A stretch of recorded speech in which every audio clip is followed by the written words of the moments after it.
দুনিয়া সিনার ফাঁসি চাই, কাউয়া কাদের ফাঁসি চাই, হাসিনার কাছে দাও, হাসিনার বাপের কাছে দাও।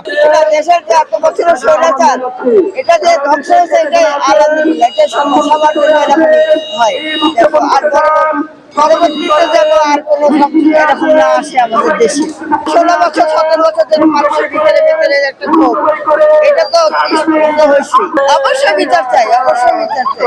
বাংলাদেশের মাটিতে তার বিচার করা হোক। 1987 সালের সংসদ বিতর্কটা আমি উদ্ধার করতে পেরেছি এই বৌবাতের কাজের সাথে সাথে। এখানে লেখা আছে খণ্ড 3, অর্থাৎ সংসদ বিতর্ক 3 নম্বর খণ্ড।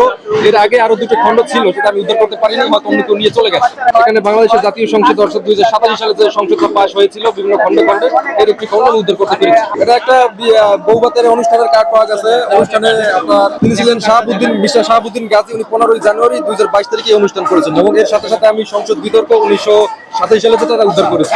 এই বিয়ের কার্ডটাকে আমি স্মৃতিস্বরূপ আমি আমার নিজ বাসভবনের ওয়াশরুমে রেখে দিয়ে এই স্মৃতিচারণ করতে চাই, কারণ আমি দীর্ঘ অভিযান পরিচালনা করে এই ভাঙাচুরের মধ্যে এই মানে বৌবাতের কার্ডটা উদ্ধার করতে পেরেছি।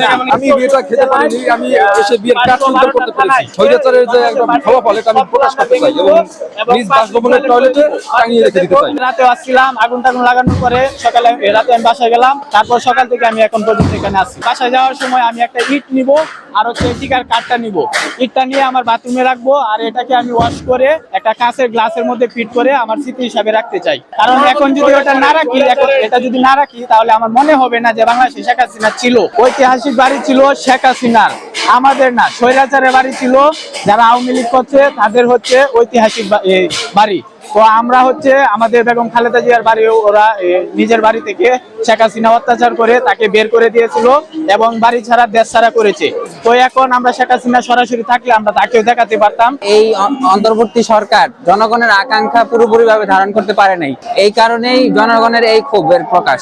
ঠিক আছে, এই যারা এই যুগে যুগে স্বৈরাচার অত্যাচারী ছিল তাদের পরিণতি এমনই হয়েছে। এখন আমাদেরকে এখান থেকে শিক্ষা নিতে হবে যে ভবিষ্যতে যেন কোনো স্বৈরাচার তৈরি হইতে না পারে, আর তৈরি হলে জনগণ এরকম জবাব দিবে। আমাদের উচিত এগুলো থেকে শিক্ষা নেওয়া।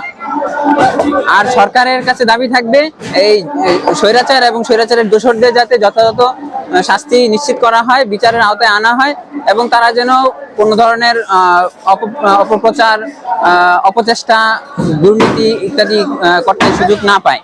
কঠোর হস্তে তাদেরকে দমন করা যেতে হয়, এটাই দাবি থাকবে। ঐতিহাসিক তো ঠিক আছে, কিন্তু এখান থেকে তো অনেক অন্যায় অত্যাচার করা হয়েছে মানে দীর্ঘদিন ধরে। এখান থেকে বাংলাদেশের মানুষকে জিম্মি করার যে এই পরিকল্পনা এখান থেকে হয়েছে।